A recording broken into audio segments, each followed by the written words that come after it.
Great. So, deep bow. Welcome to everyone. I'm glad that you are all making the choice to be here. Glad that I'm making the choice to be here. We can say our gathering is functioning under three basic principles, right? And also the function of this gathering. Firstly, it is to be mindful. So that means coming back to our present moment breathing or present moment experiencing, whatever is coming up in that experiencing. Number two is just doing good deeds. So we're here as a way of doing good and being good. Hopefully, we will not do things that we shouldn't do while we are here, and we will do quite a few things that are worthwhile to do or skillful to do while we are here. And the third is detachment. That is, that we're not getting stuck or fixated on anyone or anything in particular, but it's an open space for our practice of mindfulness, for our practice of generosity, sharing our experience, sharing our heart, our practice with each other. And it's also a place to detach, to forgive, to put down, to let go of whatever we may be involved with or whatever we may believe in up to this point, okay, or right now. Today, I wanted to emphasize this practice of Dhamma sharing. That is one of the core or the main practices they have in the Thich Nhat Hanh tradition or the Plum Village tradition, which is really a practice where we come together as a group, come together in a community, and we stop our outside activities. We stop our outside involvements using our phone or watching the television or anything related to ourself and outside. We kind of stop. And from that place, we share what our practice is, or rather, the space is here for us to share what our practice is, what we've been going through lately. And yes, also if we have some question, either for the group or for me as the facilitator, for Bhante. And it's a place where we can mostly practice deep listening. So that's the most important element of this practice is we lend our ears, we lend our bodies, we lend our heart, we lend our mind to listen deeply to the community. But we are also willing to share about our practice, maybe some things that are coming up, more or less difficult. We can share our successes, our failures, whatever it might be. And we can also introduce ourselves. We can share a little bit about where we're coming from.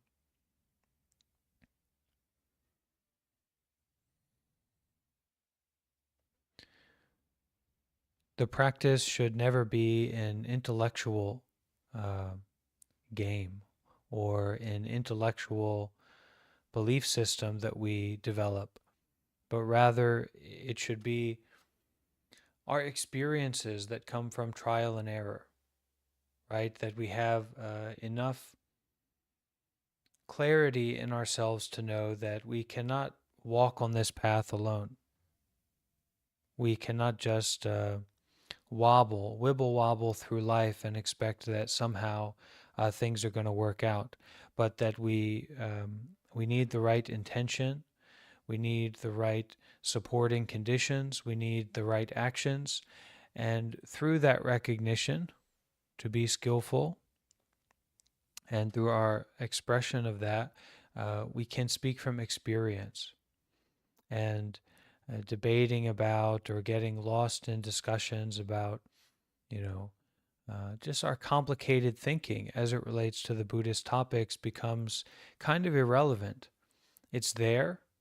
The opportunity is there to discuss and talk and explore different topics if we're inspired to. But we also see that unless we can use it, unless we can put it into practice, unless we are willing to try, have an experience, and then learn from that experience with it, then it's not that important.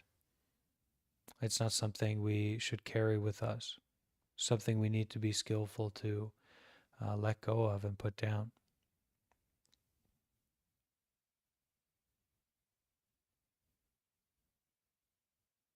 So the space is here for us to share deeply about our experience with Buddhism or meditation or the path that we are on of dealing with our sufferings. And this space is also here to listen deeply and offer our presence. Okay? We don't want to emphasize any crosstalk or any commentary on what the other people say, but it's more we're offering our deep listening and our presence to hear from the members of this community, this Sangha, and also to share. Okay?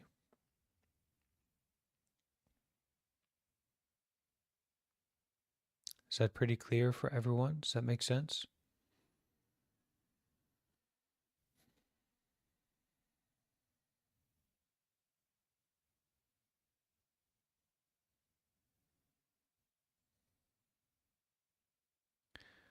Okay, I will take the silence as yes. Let's start with 3 sounds of the bell and lighting some incense.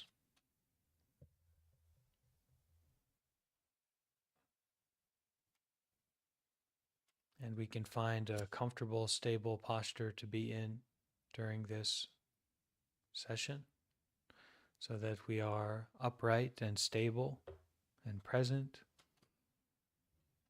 for our heart and our body and our mind, and also each other's heart, body, and mind. Let's listen to 3 sounds of the bell.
So, whenever someone's ready, they can introduce themselves and share about what's coming up for them.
And in the same way that our listening is inclusive, wholehearted, open, deep, and rich with many possibility, meaning that there is not something in particular that is going to derail our listening. In the same way, our sharing can be like that. Very open, very what is alive in you? What do you want to point to or bring up or offer to the community at this time?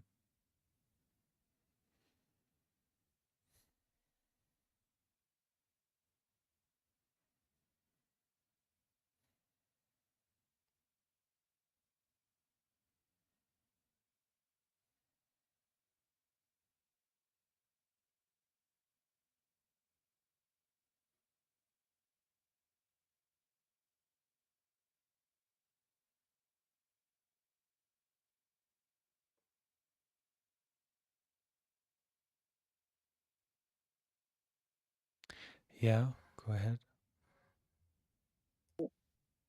Hi, I'm Caroline. I live in the United States, in Texas. And as I've been listening to you, one thing recently that came up that I did not quite understand when you were talking about, I believe it's karma and then our ancestors. Can you provide a little bit more insight on that? Sure. So, in modern psychology or modern neurosciences, we are understanding that there was a wrong understanding previously. So, this seems intuitive, but apparently not. Sometimes when a child or a young person or an adult would go to a doctor because they have anxiety or depression or ADHD, etc., right? That doctor will say, "Oh, you have a something like a brain disease or a genetic disease, right? And we will give you this medicine or this substance to fix it or to help you with it, to help solve it, right?" Now, especially connected with the work of Gabor Mate, who I encourage people to listen to his talks. He's really wonderful. Psychologist from Canada who worked a lot with addicts and people in trauma on kind of Canada's Skid Row.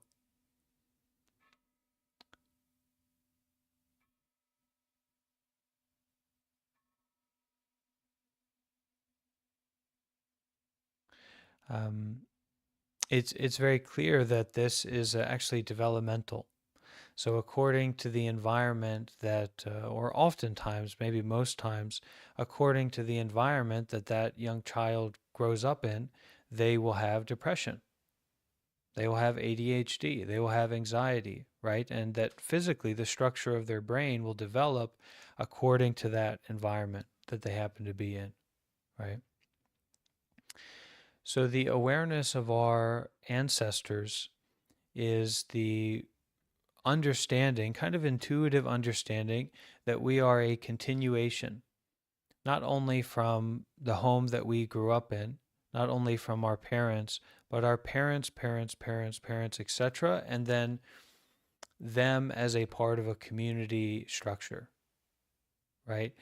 And we are maybe more independent in a materialistic way than we've ever been before. It's like everyone can have their own apartment or their own house, and that's kind of the dream. Move out when you're 18, get your own house somewhere else, some other place. So we have a very strong influence from not only our parents, parents, parents, parents, etc., but the community consciousness, so to speak, that they were involved with, they were influenced by, etc. So we are a continuation of those ancestors, not only blood ancestors, but also spiritual ancestors. Once we get into the practice, once we get into a particular tradition with these transmissions from this great master to that great master, etc. Now we are a part of we have a spiritual ancestry as well, or a spiritual family. And the karma in that is just kind of the intuitiveness of it, that it's cause and effect, and that uh, no one needs to be punished, everyone needs to be helped. But if you are a white European American person, right, and your parents were, and your parents' parents were, etc., then that consciousness, that we can say karma, that cause and effect, is continued up till today in you, in ways that you know about and in ways that you don't know about, and that also extends to the environment and the society, right? So when we become a practitioner, it's kind of like we're rolling down a mountain. That's our life. That's this momentum of life, of desire and fear. And when we become a practitioner, we almost like we dig our heels into the ground. We stop ourselves, or we are flowing down the stream of a river. Right? There's a lot of momentum there, and then we turn ourselves around and we start to face that stream, start to face that cause and effect, start to face that karma, and practice with it. And on one hand, it's very individualistic, so like only you can practice with it. And on the other hand, it has ramifications that go very much outward. And your capacity to practice with it will be very limited unless you are in community, unless you have certain supports, right? So that's what I can share about at this time related to that.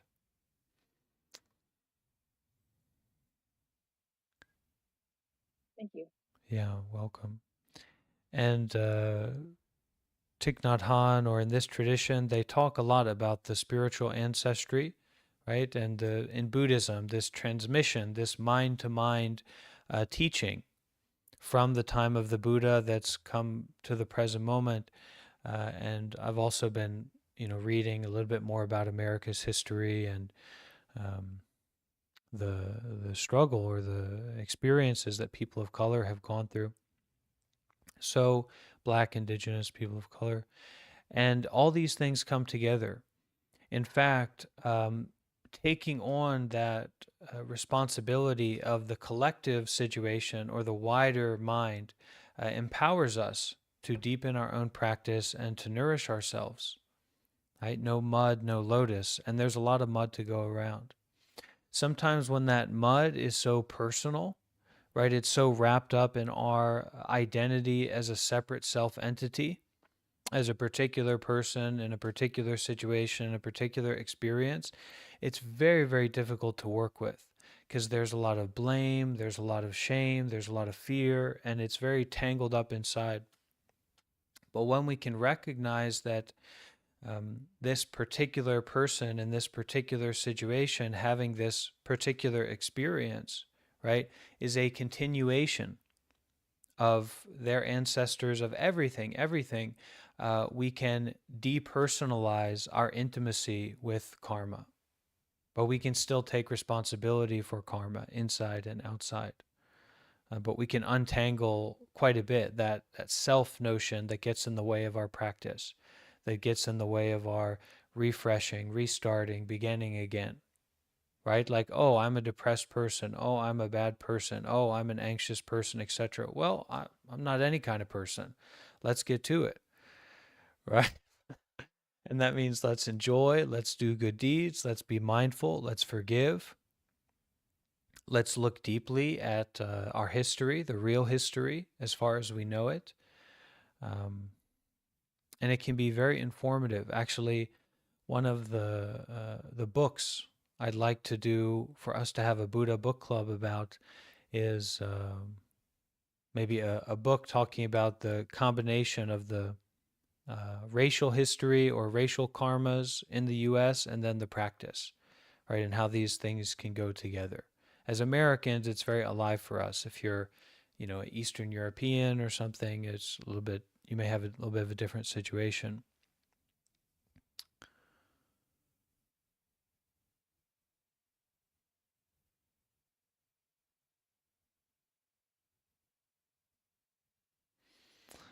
Um,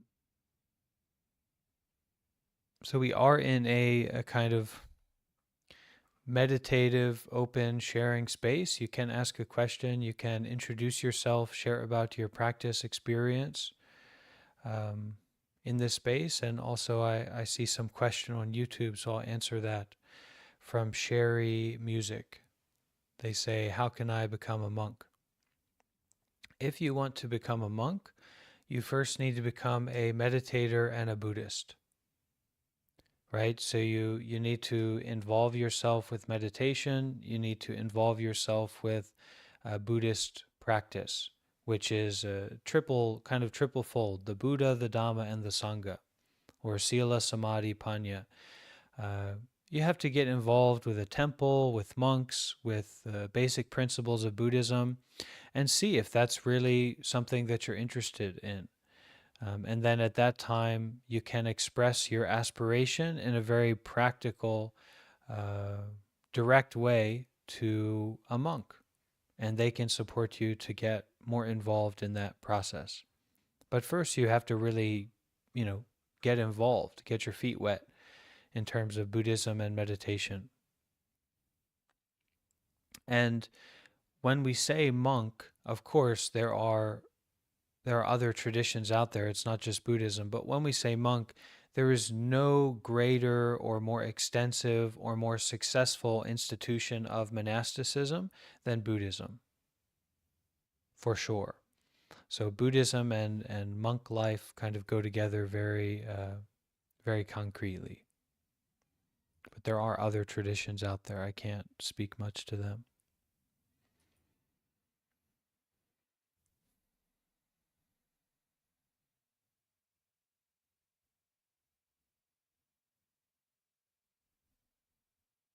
Wanted to ask about our ancestors again, but in relation to dreams, because that's how I would interpret the dreams of like really strange places in the past. Very realistic. So I talked to parents about it, to other people, and to even specialists, and they say I have very strong fantasy, so imagination. That's how they would describe it. Right, No other conditions, precursors to that, and no explanation because it's very realistic.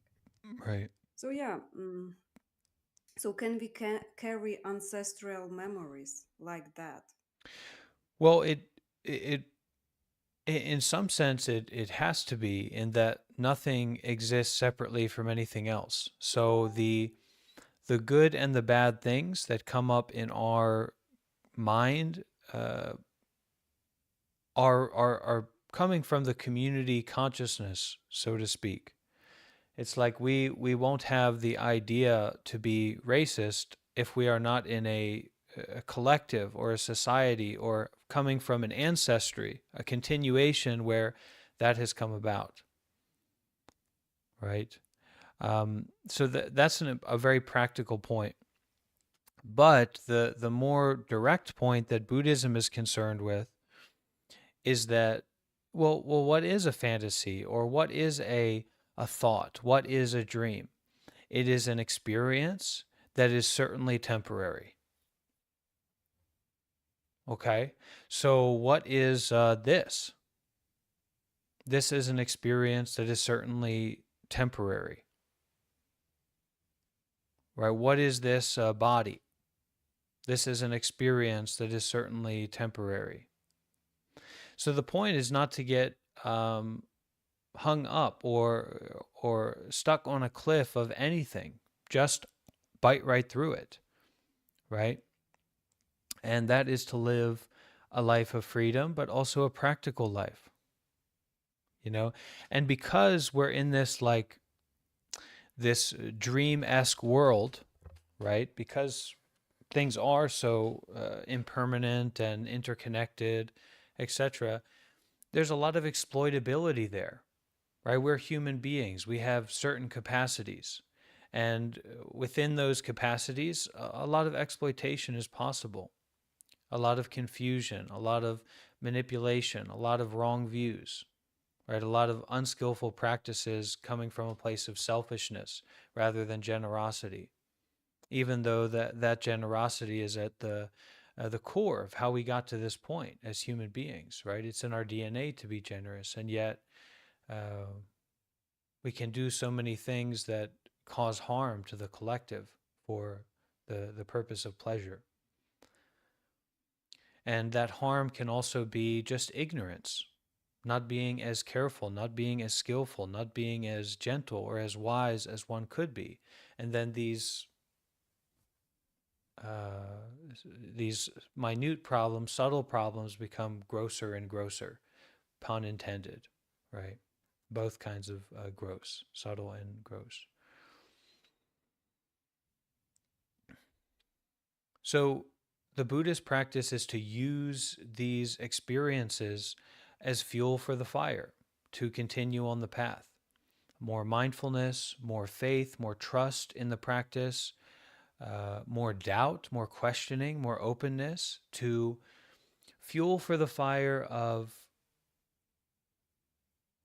putting down as much as you can so that you can be as free as you can, right? And then from that place, what do you want to do?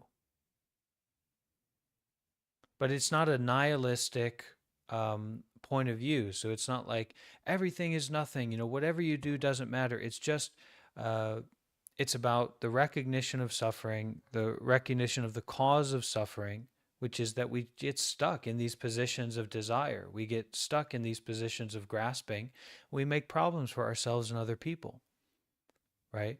And that there's an ending of suffering, so that this is actually a workable situation, and that there's a path to ending suffering, which is a practical path, right? The path of the Dhamma, the Buddha, the Dhamma, and the Sangha, that suffering can end, that there are teachings and ways of living that will bring about the ending of that suffering, really, that are not from something outside of yourself, um, and that there is deeper insights or deeper understandings that we can experience that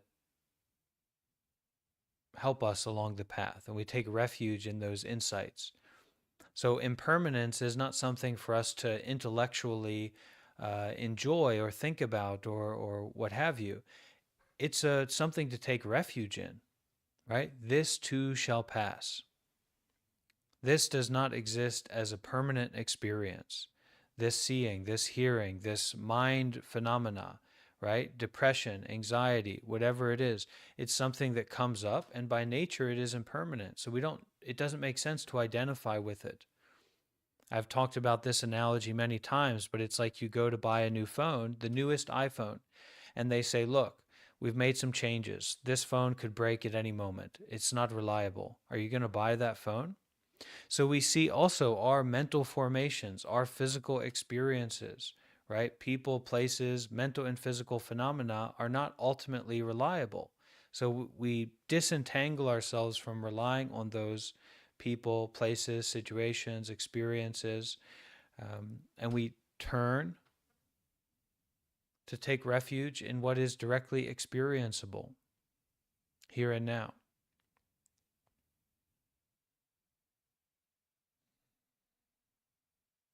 And that is both immediately clear and transparent, and something that children understand very well and are kind of like embodiments of. But it's also something that takes a lot of practice to know for ourselves, right? And to integrate into how we live our lives as a whole, not only for ourselves, although you can approach it that way, you can have a lot of success in that way, but actually for all. Because it's not just your suffering, it is also the suffering of the others. Not just in the present, but in the past, and it will also continue into the future, depending on the actions that we take now.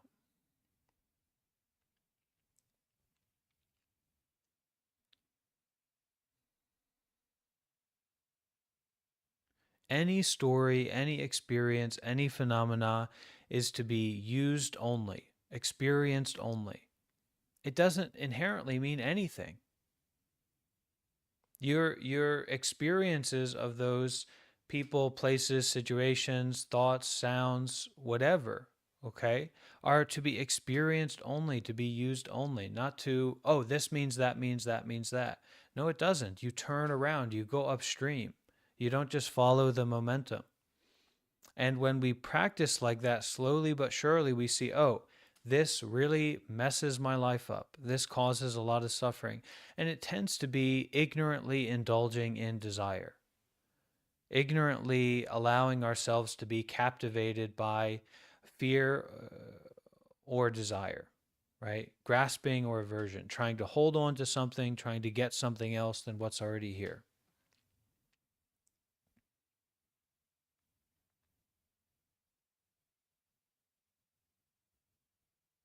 But to work on this deeply, we have to use our brakes.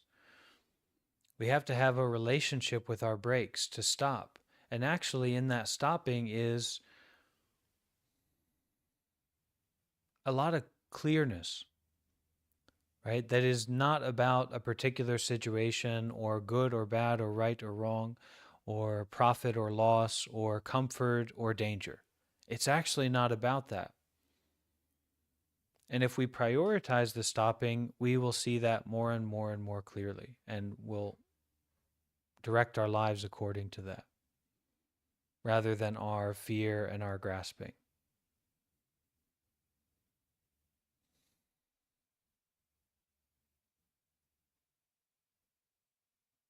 Actually, thank you. I Okay. like the part about experiencing only without attaching yourself to the meaning of it, because the meaning is the experience itself. Yeah, thank you.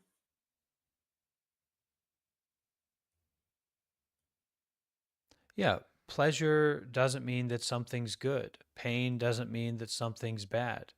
And this also goes for a feeling of safety or a feeling of fear. But this is not to not be practical. This is about the deeper work of ending suffering, helping people end their suffering and helping end our own suffering.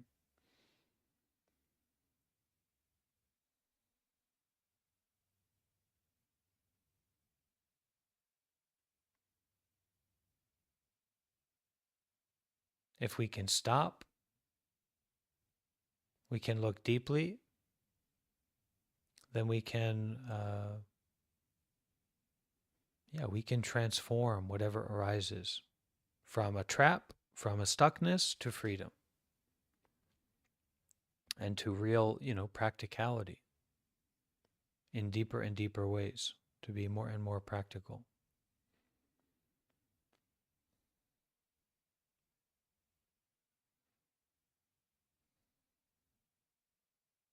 All right, let's listen to Sound of the Bell.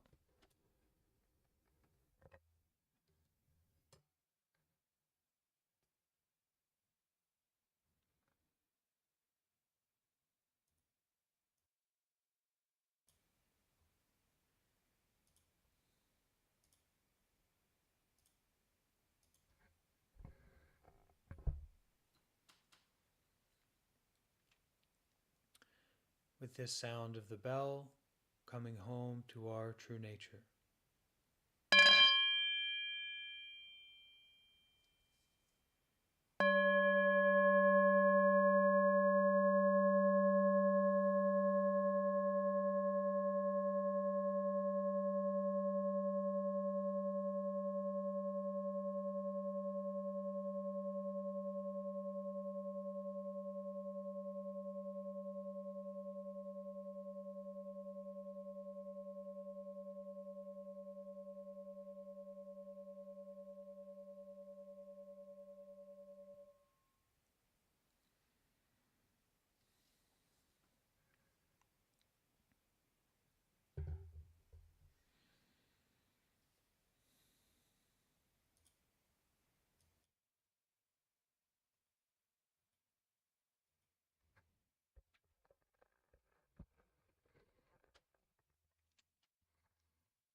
I hope so. Okay, thank you. I hope so too. I listen again the book session last time by on YouTube, because in English it's very difficult for me to understand. Sometimes I don't know. Sometimes I can understand well. Sometimes I don't understand nothing at all, and it's like Chinese. So I listened it again, and it was very strange because I was understanding everything, and it something marked me. It's I don't remember exactly the phrase or what was the dominant idea, but it makes me thought about we are searching a lot of enlightenment, many people right now, but sometimes in strange thing, we want fantasy, we don't want so much zenitude, we want, sometimes angel and master and Jesus and channeling, and I was caught in those things for a moment, because I was all my life looking for intensity. So even when I was taking drugs and having big problems in my life, I was looking for that intensity. So I realized that suddenly, even if I change, and even if it was difficult, even if I tried to totally be my real self and be in the life, and I was still looking for too much intensity, and those things was kind of a reproduction of the intensity that I was living before. So in the reading, I cannot remember where in when what part you were saying that it was so beautiful, because sometimes it's more simple, and it's not like how you say that, artificial things. I think the meditation, the Zen meditation and the Zen thought about enlightenment is so pure, simple, and no, I'm not saying it's not intense, but I'm saying that I understand that you're not losing yourself again, following and running after another big idea of something that we don't know about. And yeah, so it's strange because I could not understand totally nothing the first time you read it. And suddenly when I read it, listen, all those little thing in your reading was making sense. And that's why I love the Zen teaching, because I feel that I'm stopping following, I don't know how you say that in English, but false idea of enlightenment. Yeah, I think it's more clear like that. Do you understand what I mean by the path, the path that we are looking sometimes, and those teacher we found all the way on YouTube, so many, and I was becoming crazy listening of those thoughts and not finding at all. I was finding, what can I say about what I was finding? I was starting to hear voice. I was starting to see angel. Yeah, okay.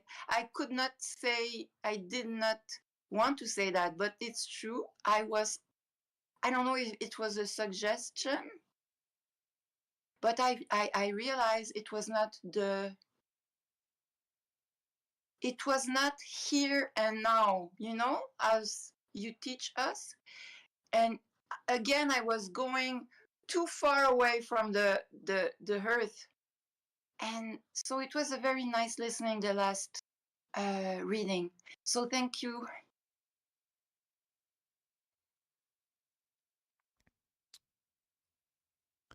Okay, thank you, Sonia.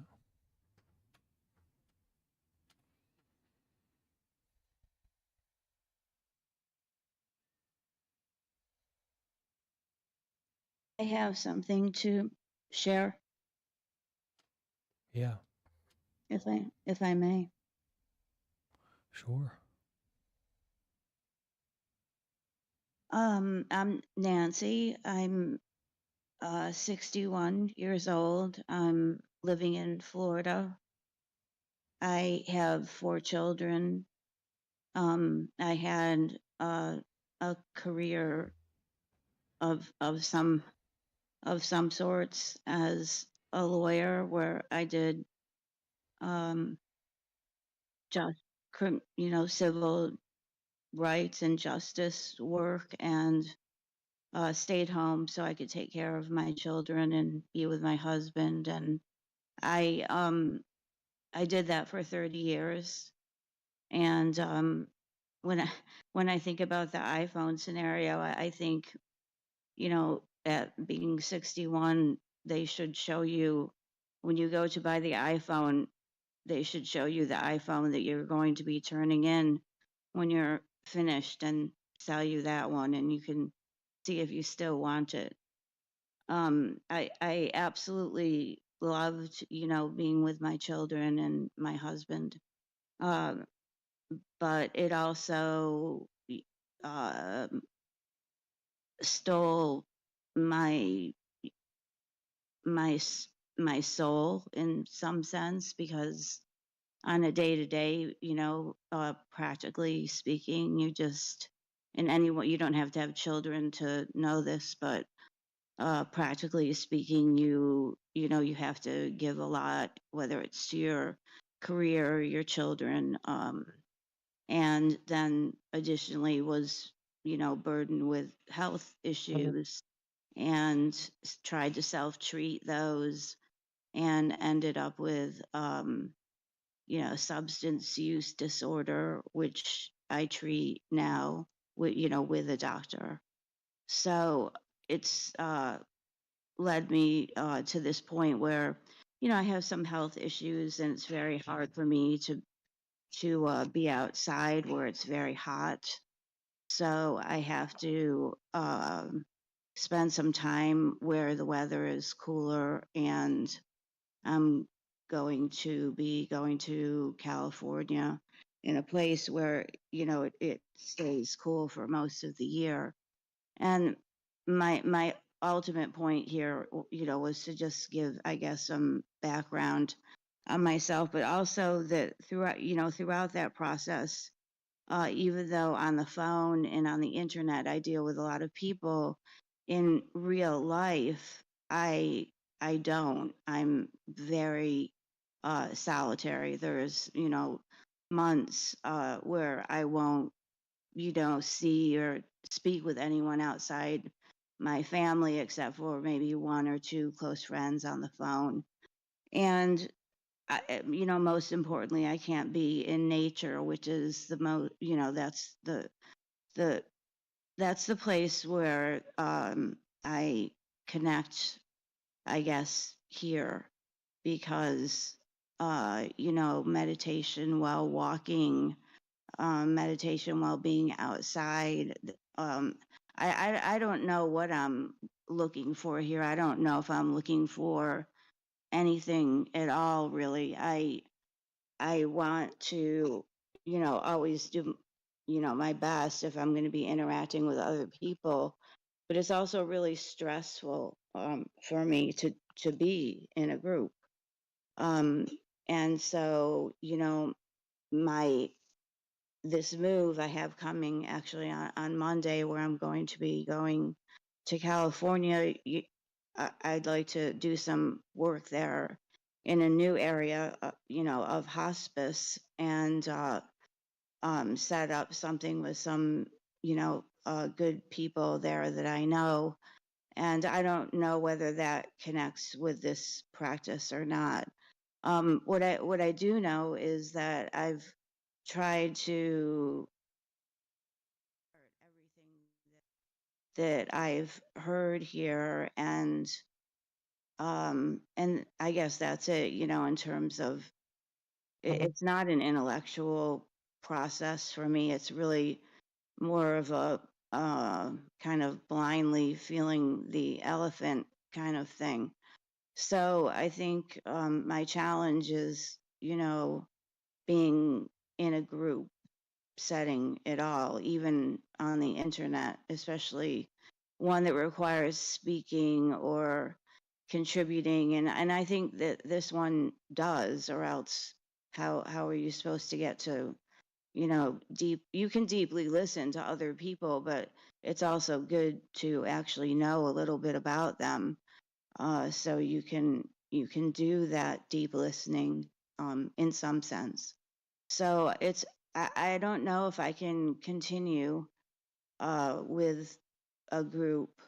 I'm maybe overly sensitive to, you know, relationships that have any overtone of being, you know, personal.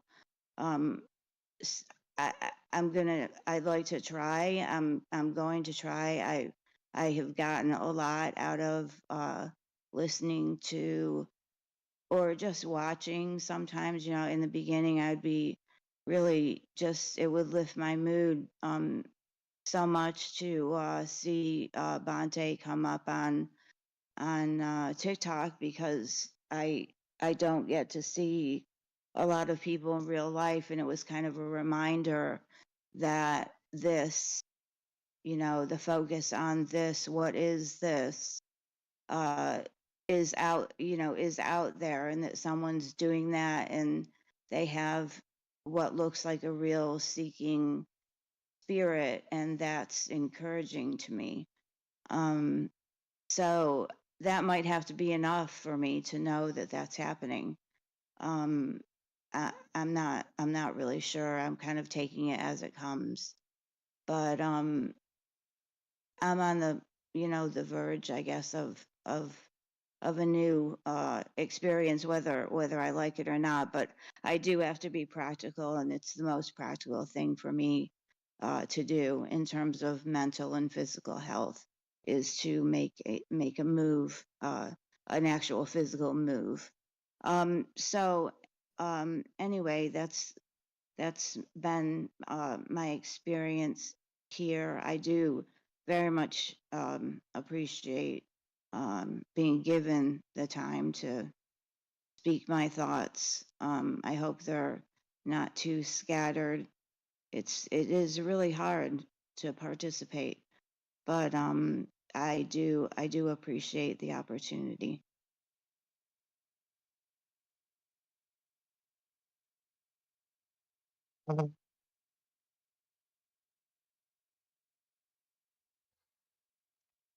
Okay, thank you, Nancy.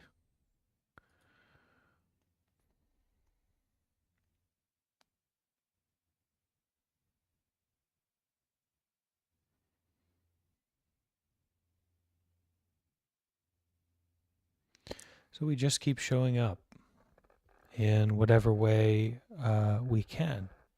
And for some people, that may be emphasizing social justice.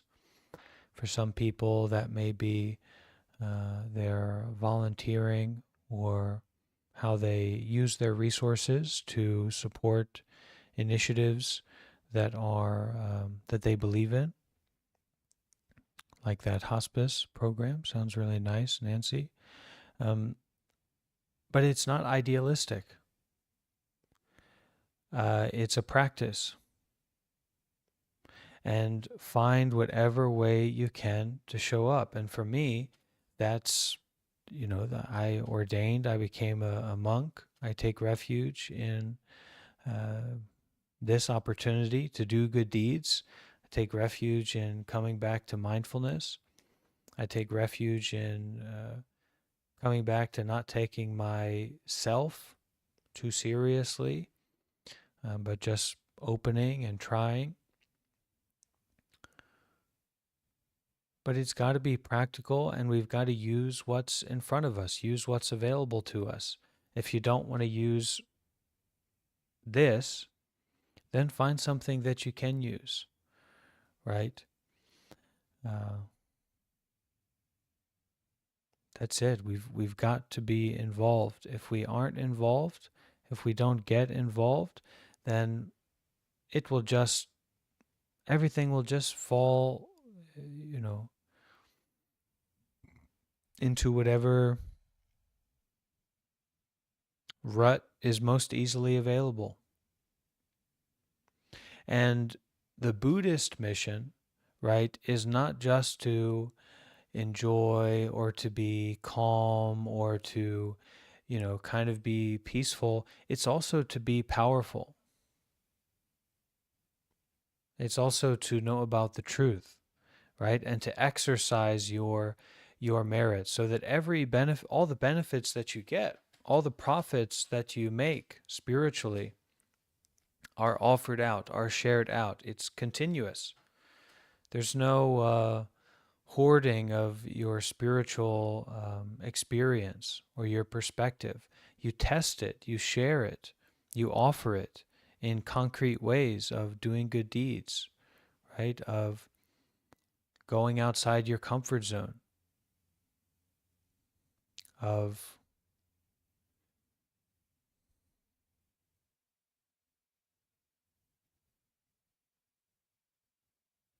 abandoning your life, right? Sometimes we do it in a big way, sometimes we do it in a small way, but having that relationship, knowing how to abandon your entire life on a walk, in a bath, in your present moment breathing, to forgive and abandon and detach from everything.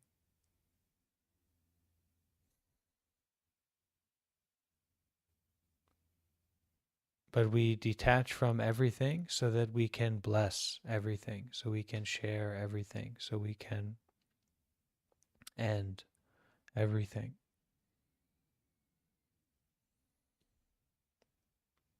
In one hand, you hold the sword of insight, the sword of wisdom, the sword of finishing, of ending, of cutting, of beginning again, of renewal, right?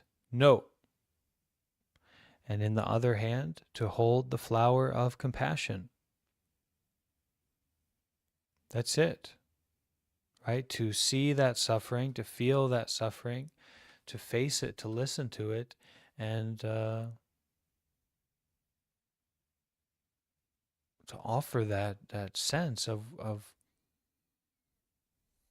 may it end, may it finish, may it be released, may its transparency be seen. But all of that is to attend to your experiencing.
Hello?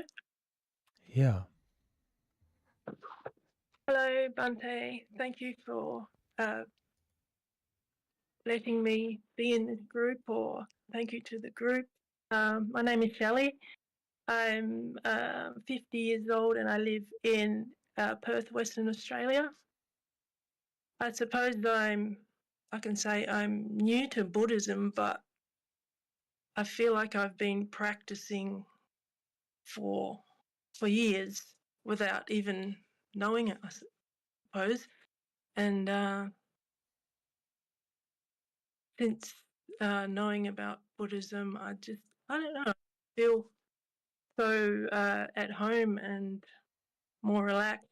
I'm actually not relaxed right now because I'm very introverted and shy, but I thought I'd introduce myself. And I'm also very isolated at the moment because I'm on holidays from my work. I live alone. So the only time I sort of test, I suppose I get to test my practice is to interact with the outside world, which I do. I've got neighbours and all that sort of stuff. I think there's a good chance to test my practice is traffic, driving in traffic. I do have a bit of inside my brain road rage, not vocal road rage. And lately, I've actually calmed that down. I have a couple of mantras. I have patience and compassion when I get in my car, and that's a really good one. Yesterday, actually, I had a tailgater. There's someone behind me, right up behind me, and usually I get really scared and intimidated by that. But all I did was just breathe and let them pass. But I also he was very frustrated because I didn't slow down, but he was very frustrated with me. And all I did was wave and smile. Usually I don't do that, so it's the practices really helped me in that way to stop, even just for a second, and be mindful of what my reaction is and what I'm going to do next. Even at night, I'll usually watch TV or make some popcorn or something like that. But I didn't last night. Oh, it's still nighttime now here in Australia. I also have another little mantra. It is WWTBD. What would the Buddha do? And I just thought, no, I'm not going to watch TV. I'm not going to eat. I'm just going to meditate. And that really helped. Yeah. So thank you for this opportunity. Yes. Okay, thank you, Shelley, for sharing.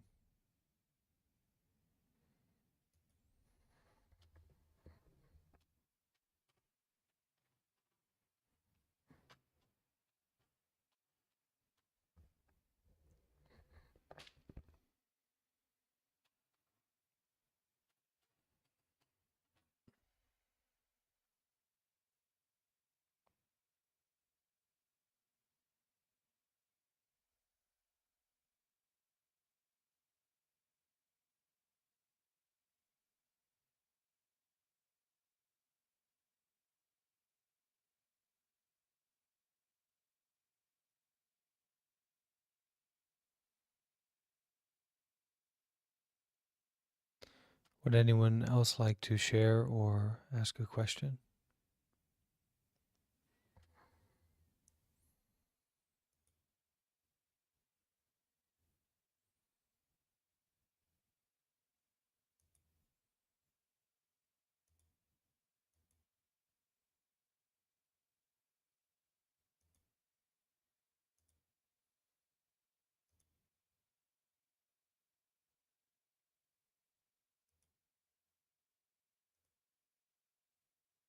I'd like to ask a question, please. Yeah. One of my challenges, and I guess Shelley kind of reminded me of the concept of rage. I know I remember the very first exchange, Bhante, that I had with you, and you were talking about not responding. I'm sorry, I'm not going to try to quote exactly because that would be unfair. I don't remember, but it was something about non-violence in the face of every situation, and you didn't say it exactly like that, so I apologize, but my response was I don't think I agree with that. And I we didn't discuss because I had typed my response and everybody moved on to other things. But you know, this is a difficulty for me because sometimes and I am not advocating for the use of rampant violence and as a response to every situation that would be sociopathic. But there are situations where there is such injustice that is either personally experienced or a personal threat or a threat to someone that we love. I have advocated for people organizing and, unfortunately gotten the attention of lots of government agencies who don't like what I say because it's a little too extreme. But it's hard for me to give up the view that at some point, I think, even the concept of martial arts and defense that does come partly from a history of Zen Buddhism as it's been practiced historically. There are times to engage, and I'd like to know, is that an historical concept, or in these times that we live in now, where things seem pretty uncertain here for us? I'm not talking about some situation for each of us in our own way. I think the world is a little unsteady. Do you think that is a practice that always requires us to practice complete I don't want to say submission, but nonviolence, etc.? I think you get what I'm saying. Most important is that we don't personalize anything. So the weather is not personal. The feeling in the body right now is not a personal feeling. Also, your thoughts are not personal. They are thoughts that come up and they go away. So mainly we can prioritize forgiveness, and we can forgive the weather for being too hot. We can forgive our body for being sick or old or about to die, right? If we don't recognize the nature of this body and also the nature of this mind, to get sick, to go through old age, or to lose what we hold dear, to die, then we will get involved in a lot of um, thinking and actions that are not much important. If we can detach from ourselves, then we can surely solve many problems, not only in ourselves, but also in the society. But if we cannot detach from ourselves, if we cannot stop the personalization of experiences, we will be overwhelmed everywhere. We will be confused by everything. It's not that there isn't an appearance of a self. It's not that you don't seem to be a woman, or that you don't seem to be sick, or that you don't seem to have a personal identity, right? That's not the teaching, but that actually that is just a seam. And if you can open that seam, if you can look deeply into it, you will see there's nothing solid there. There's nothing continuous there, right? And there certainly may be some statistical, some probabilities that we can point out, but we have to be humble about those statistical probabilities and don't take it too seriously, right? We say, well, tomorrow the weather is going to be like this. And it seems very, very probable. But even the next 5 minutes are not for sure, right? And we're holding many assumptions, many objects in our mind, many habit energies that haven't really been worked with particularly deeply as a kind of fulcrum or a platform on which we look to these other things and make judgments about them, right? So the weather tomorrow. But actually, that body which you identify with, or that mental state which you identify with right now, etc., is not stable, is not for sure. So we come back, we come home to ourselves, and there's a sensitivity there, there's a rawness there, there's also an aliveness there, and then we begin that process of forgiving. We begin that process of mindfulness only, or experiencing only, right? We begin that process, that practice of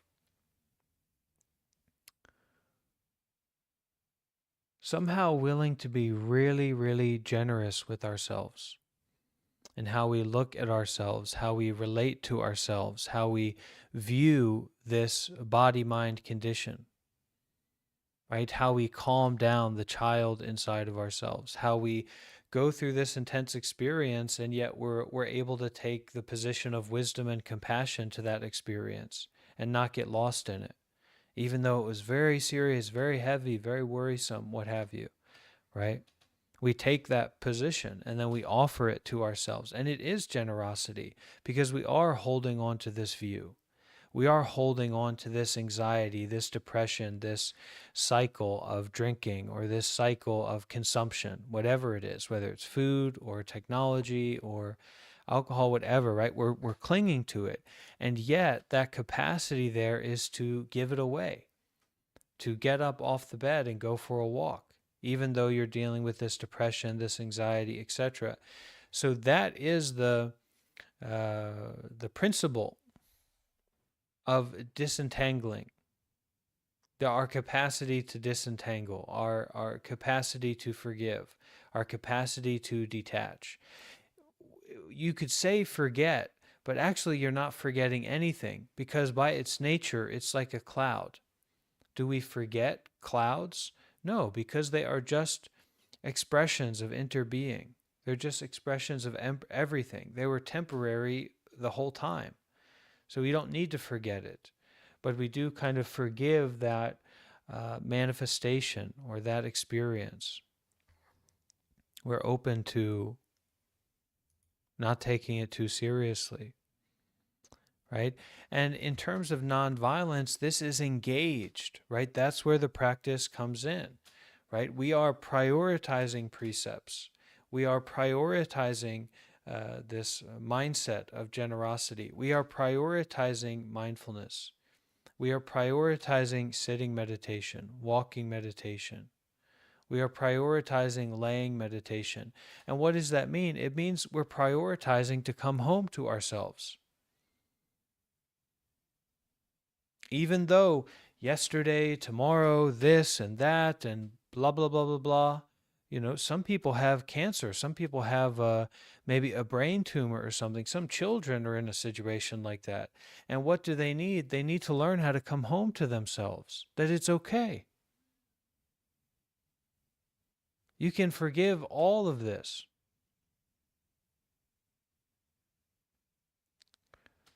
And that is to see clearly, right?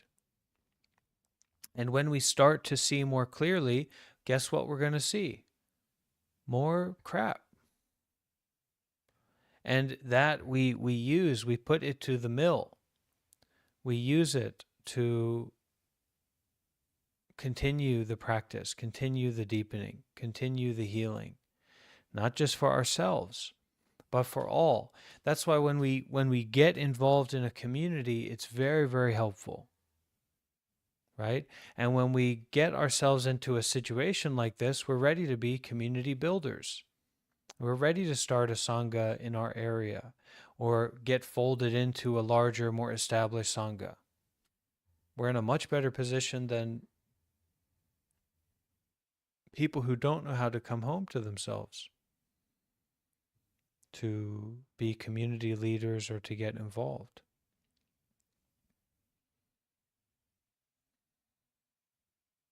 But you can't turn back after a certain point, right? Because even though you can take a vacation, you will remember yourself and you will say, what am I doing? And sometimes we remember that in the midst of our mistakes and confusions, and it takes time to kind of get our head above water. But once your head is above water, and you'll become more buoyant, right? With this practice, with your investment in the path, you become more buoyant. So your head's going to be above water, right? And you're going to say, what am I doing? And you have to start living a meaningful life from there. And the practice is very meaningful. Community is very meaningful. Being virtuous is very meaningful.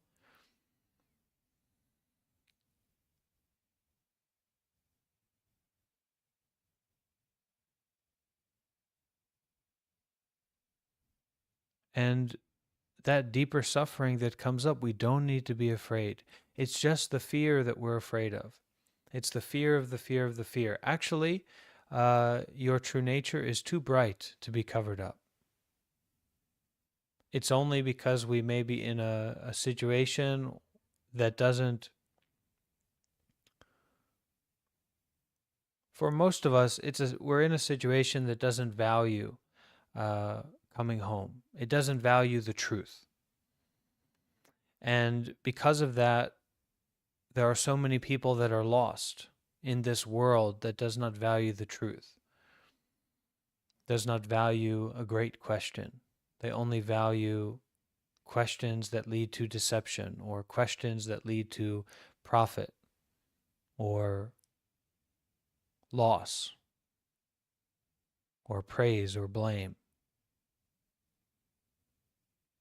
So everyone kind of have their head under the water all the time. But when we become a practitioner, we are more buoyant. Our head is above water. So what do? You start again. You continue. That's it. And if you want to continue in a deeper, more fuller way, it's possible. That's my experience.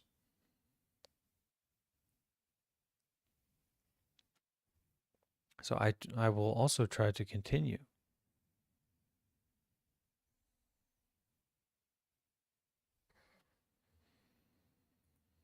But nonviolence is not connected to being submissive. Just like generosity is not connected to being submissive to the desires of other people. It has nothing to do with that. So also nonviolence has nothing to do with weakness or not engaging. These two things are not related.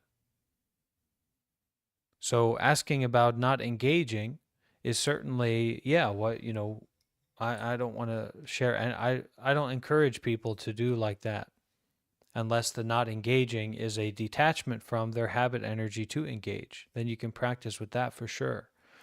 But nonviolent action um, is more engaged, takes more grit, takes more presence than violence, reactivity, right? Just in the same way that you don't want someone else to just tell you what to do. Say, hey, I'm here to tell you what to do. What are you talking about? Say you can have that same spirit with your own mind. What are you talking about? I'm depressed. I'm this person. I'm that person, etc., etc.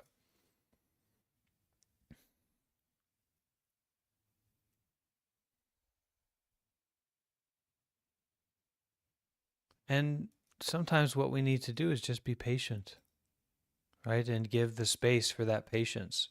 And when we're patient, what do we do? Well, we don't need to do too much, but we know what not to do, and we can be mindful and we can rest and relax and have compassion for ourselves. But mostly it's just being patient.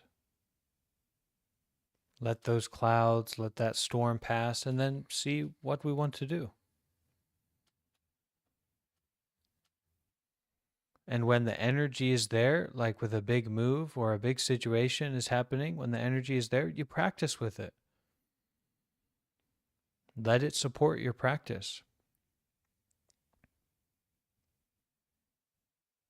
And you will quickly experience the benefits from being mindful in energetic situations or situations with a lot of change.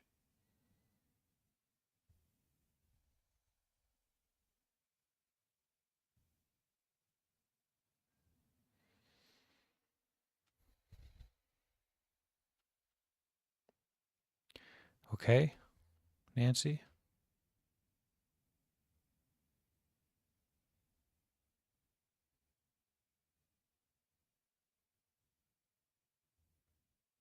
Thank you. I just wanted to respond very quickly. My one friend that I do talk to, my point here is going to be that I guess that sometimes justice does require anger, and I'm generally known as a very low key, kind person until something, hits home or close. And, this one friend that I talked to, her daughter was a reporter in Turkey and she was assassinated. And that's a case that I work on.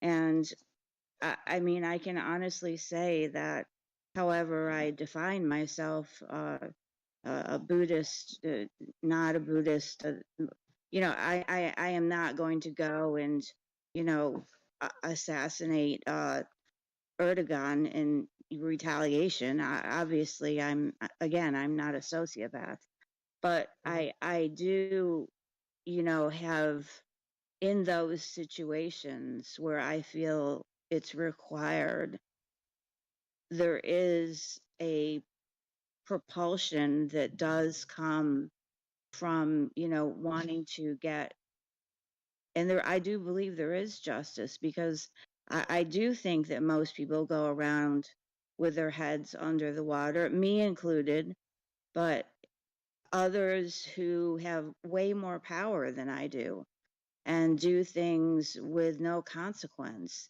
And those people, I often feel, you know, most of the time get away with that. And when I have the ability to, and have the evidence to name them and explain the story, as a journalist would, for instance, there is anger behind Right. that. And I guess the justice principle, I'm using that as the reason. I don't know Well, we need to where the anger understand, actually comes from. yeah, we need to understand that justice has been used by many people for many reasons over time. And they, like you, said that this is justice, this is right, this is the way that things should be, and it's not that way, so we're going to do so and so and so. So the point is not that it's justice or not justice, that it's right or that it's wrong, right? It can be right, it can be wrong, it can be justice, it can be not justice, it can be pacifism, it can be extremism, you can be a sociopath, you can be, just completely right, and there's no question, so you just move forward, right? But the point here, the Buddhist point here, is to stop and look deeply. That anger, that frustration, that wanting to punish is something that has caused a lot of suffering inside of ourselves, in our loved ones, in our societies, in our communities. And whatever you do moving forward, which can be all kinds of different things, we all have opportunities to do all kinds of different things, that willingness to not disempower yourself, to look at this experience, to heal, right? To know more deeply what this feeling is inside your own body, right? To practice with this feeling before acting.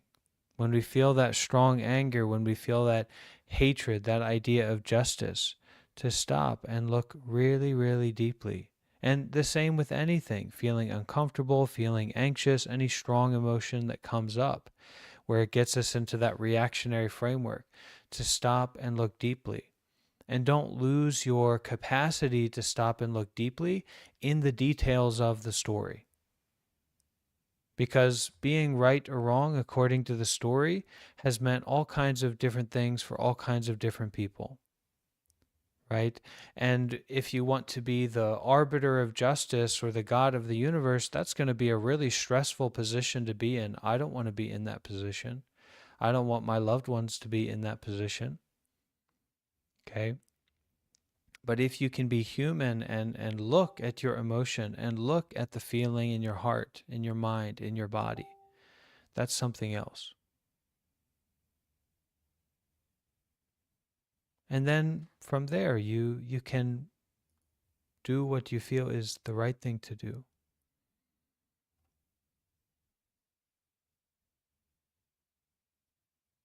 Okay?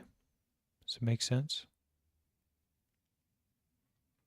Yes, thank you. And we don't get sidetracked, we don't get confused in these things. We get practical to stop and look deeply and feel that anger, feel that hatred, feel that burning that's inside of you, right? And work with it. You know, how many people who are Democrats and love Hillary Clinton and love Joe Biden, etc., and say, this Trump guy's the worst. I've got the proof. I've got the information to say it. And on the other side, you know, these people who love Trump and believe in this guy and that he's going to help them, etc. These guys are evil. This is wrong. It doesn't matter what you think. It matters how you stop and look deeply and transform and face those sufferings, that heart, the heart of the matter, right? Or these Muslims, these Christians, these Buddhists, these people, those people, this situation, that situation. Actually, we need to know how to take care. And from my side, we take care from right here, right now. A heart that is full of peace and freedom and joy and independence, knows how to speak lovingly, gently, knows how to take care of that suffering inside oneself. That's the heart I want to reach out and to act out. That's my heart that I want to reach out and act out from, regardless of the situation. And it can be a very, very tall task, but this is a training. And we're blessed to have those trainings to deepen our power of forgiveness, which is really our power to offer freedom indiscriminately. But it's not about taking care or not taking care. It's not about doing this or doing that. It's deeper than that. It's before all that.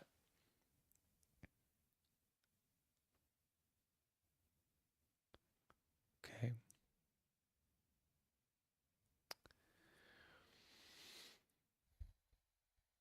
So let's come together, let's gather our body and mind, and we'll sit together for a few minutes of meditation before we finish with our session today. Okay? And we will begin and end with the sound of the bell.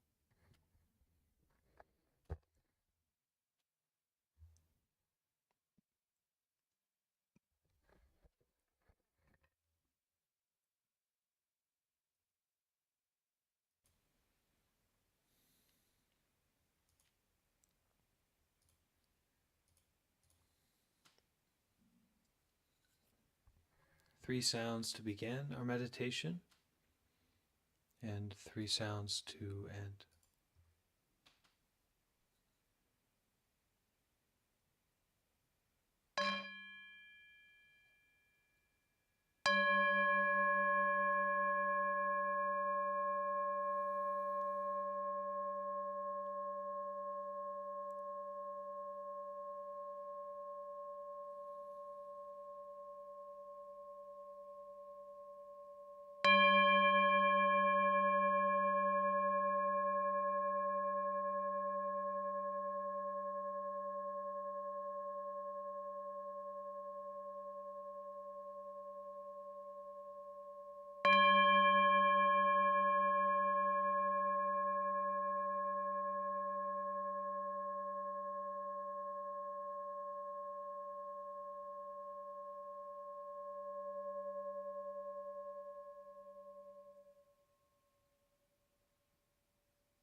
feeling the breath as it flows in and flows out to the body,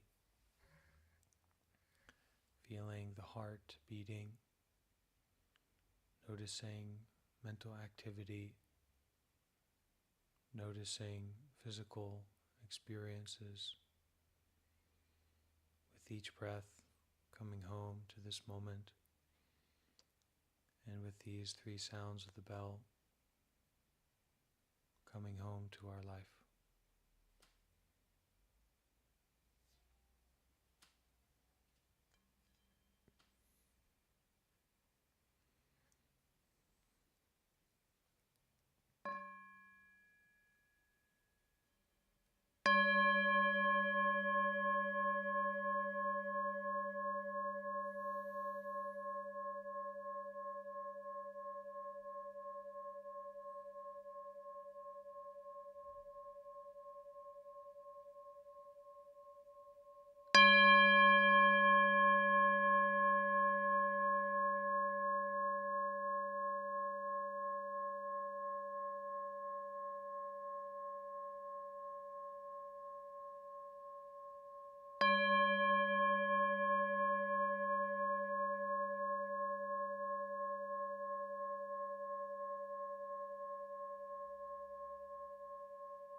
Okay, with this last sound of a bell, we can all bring our hands together and we'll make a bow to each other, to the practice, to this tradition.